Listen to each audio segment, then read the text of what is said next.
नमस्कार, आप देख रहे हैं जोहार झारखंड में, आपके साथ अर्चना कौशल। बुलेटिन की शुरुआत करेंगे खास खबरों के साथ। पश्चिम बंगाल चुनाव को लेकर रांची समेत झारखंड के कई जिलों में शराबबंदी रहेगी। उत्पाद विभाग ने इस संबंध में संबंधित जिलों के उपायुक्त को पत्र लिखा है। इधर रांची के उपायुक्त सह जिला दंडाधिकारी छवि रंजन ने इस संबंध में आदेश जारी किए हैं। रांची जिले में आज से लेकर 27 मार्च तक ड्राई डे रहेगा। पश्चिम बंगाल विधानसभा चुनाव के प्रथम चरण का मतदान स्वतंत्र एवं निष्पक्ष रूप से संपन्न कराने के मद्देनजर जिले में ड्राई डे का आदेश प्रशासन ने जारी कर दिया है। बताते चलें, पहली बार बंगाल चुनाव को लेकर झारखंड में शराब की बिक्री पर रोक लगाई जा रही है।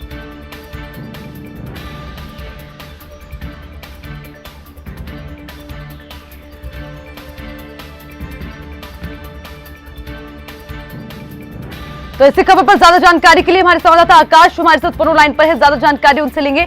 आकाश, जानकारी मिल रही है झारखंड में पहली बार ऐसा हो रहा है कि चुनाव होने के चलते शराब बंदी रहेगी, क्या कुछ अपडेट आपके पास?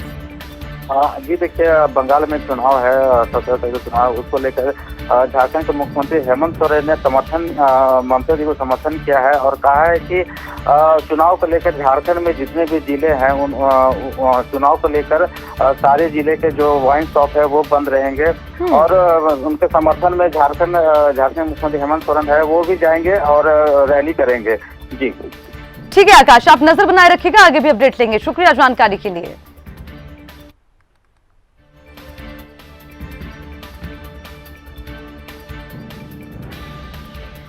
2021 पश्चिम बंगाल विधानसभा चुनाव के पहले चरण के मतदान के लिए चुनाव प्रचार समाप्त होने से पहले बुधवार को झारखंड के मुख्यमंत्री हेमंत सोरेन ने पुरुलिया जिले के बदवान, मानबाजार और बांकुड़ा जिले के तालडांगरा में मुख्यमंत्री ममता बनर्जी और तृणमूल कांग्रेस प्रत्याशियों के समर्थन में सभा की और वोट मांगे। इस दौरान हेमंत सोरेन ने बीजेपी पर जोरदार हमला बोला। अपनी सभा से हेमंत सोरेन ने इस चुनाव को बंगाल की अस्मिता और भविष्य से जोड़कर ममता बनर्जी और तृणमूल का साथ देने की मतदाताओं से अपील की। हेमंत सोरेन ने सभा में कहा वो बंगाल में तृणमूल की सरकार बनाने के लिए समर्थन मांगने आए हैं।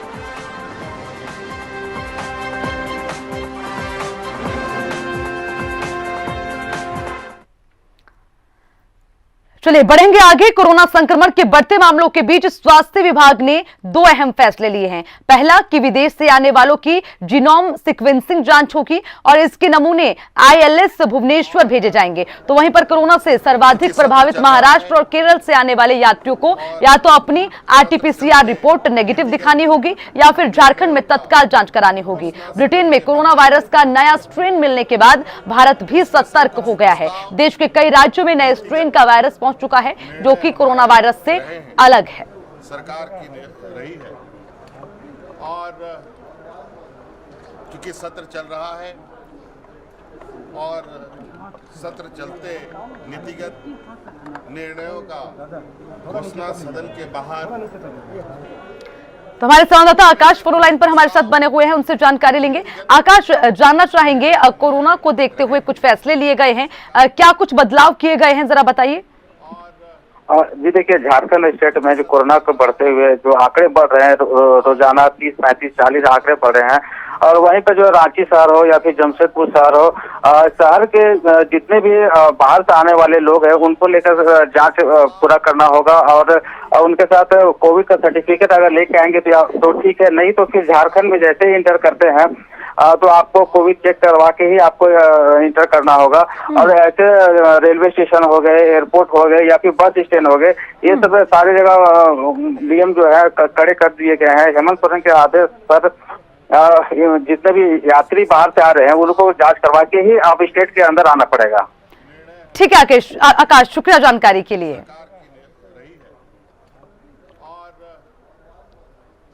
सत्र चल रहा है।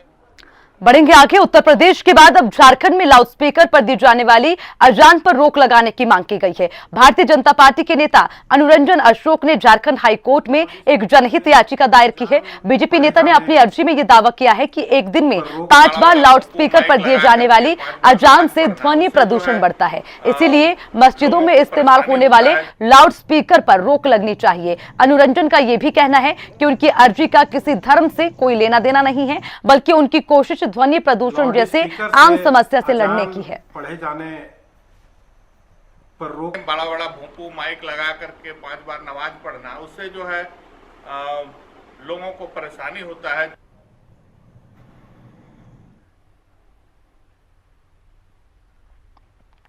मुख्यमंत्री पशुधन विकास योजना के अंतर्गत परिसंपत्ति वितरण और दुधारू पशु मेला और गव्य प्रदर्शन का आयोजन किया गया है। इस अवसर पर झारखंड सरकार के कृषि मंत्री बादल पत्रलेख मौजूद हुए। उन्होंने इस योजना के तहत 4 करोड़ 36 लाख रुपए की योजनाओं का क्रियान्वयन किया है। उन्होंने लाभुकों को स्वीकृति पत्र भी प्रदान किया। उन्होंने सिंचाई की व्यवस्था को सुदृढ़ बनाने को लेकर बताया है कि सभी बड़े, छोटे और निजी तालाबों का गहरीकरण कराया जाएगा। वहीं पर आत्मनिर्भर झारखंड बनाने की बात पर उन्होंने ये कहा कि 1,02,000 किसानों के जरिए जो दूध मेधा डेयरी में लिया जा रहा है उसको बढ़ावा देने के लिए प्रति लीटर 1 रुपए का इंसेंटिव देने की घोषणा की गई। इस हेतु साझा प्रयासों का एक दिया जलाते हैं, जलाएं, फिर चले हम साथ चलने का ये आह्वान, ताकि डेयरी एवं पशुधन।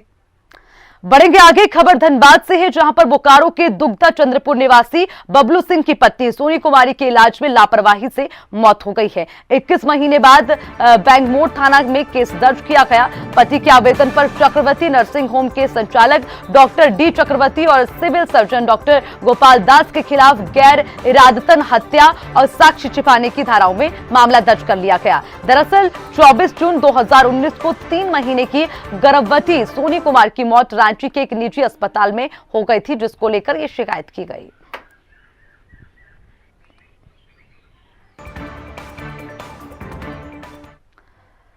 आगामी मधुपुर विधानसभा उपचुनाव को लेकर बुधवार से आर्मिट्र स्कूल में मतदान कर्मियों का प्रशिक्षण शुरू कर दिया गया है। इस बारे में जानकारी देते हुए प्रशिक्षण कोषांग के सहायक नोडल पदाधिकारी रणवीर कुमार सिंह ने बताया है कि उपचुनाव ड्यूटी के लिए कर्मियों की सूची बना दी गई है। उपचुनाव की तैयारियों के मद्देनजर इन कर्मियों को ईवीएम के संचालन और चुनाव के विभिन्न प्रपत्रों को भरने के तरीके समेत चुनाव से जुड़े सभी कार्यों की ट्रेनिंग दी जानी है। कोरोना के संक्रमण के खतरे के मद्देनजर ट्रेनिंग में सोशल डिस्टेंसिंग का भी अनुपालन कराया जा रहा है। प्रशिक्षण कार्यक्रम प्रतिदिन 2 शिफ्टों में शुरू किया गया है।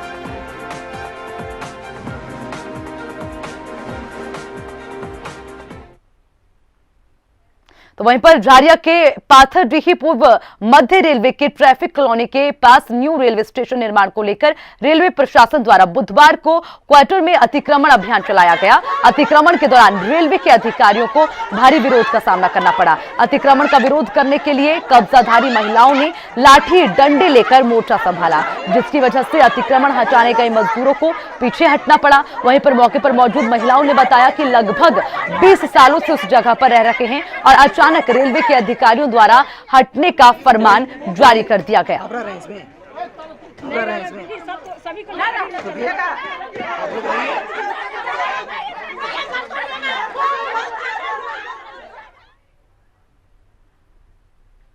आगामी कुछ ही दिनों में होली का पर्व है, जिसको लेकर धनबाद जिला food safety officer Aditya Singh ने बुधवार की दोपहर निरसा क्षेत्र के कई मिठाई की दुकानों और खाद्यान्न दुकानों में औचक निरीक्षण किया, जिसमें निरसा के कई मुर्गा विक्रेता सहित मां काली मिष्ठान भंडार में भी निरीक्षण कर मिठाई के सैंपल लिए गए हैं, जिससे कोलकाता के लैब में भेजकर जांच की जाएगी और उसके अनुरूप ही कार्रवाई की जाएगी।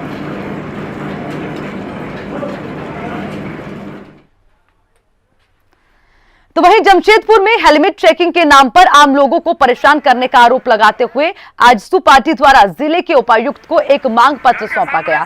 इस संबंध में आजसू नेता जुमन खान ने यह बताया है कि जमशेदपुर पुलिस द्वारा हेलमेट चेकिंग के नाम पर आम लोगों को परेशान किया जा रहा है। साथ ही हेलमेट और मास्क के नाम पर अवैध वसूली भी की जा रही है। रात के 12 बजे भी अगर कोई सड़क पर निकलता है तो उसे जबरन रोककर पैसों की मांग की जाती है। घर के सामने से बाहर नहीं, उसको पकड़े क्या है भाई? जितना का सब्जी नहीं है उतना का फाइन दे दे रहा है। पैसा काट रहा है, 1,000 रुपया फाइन कर दे रहा है।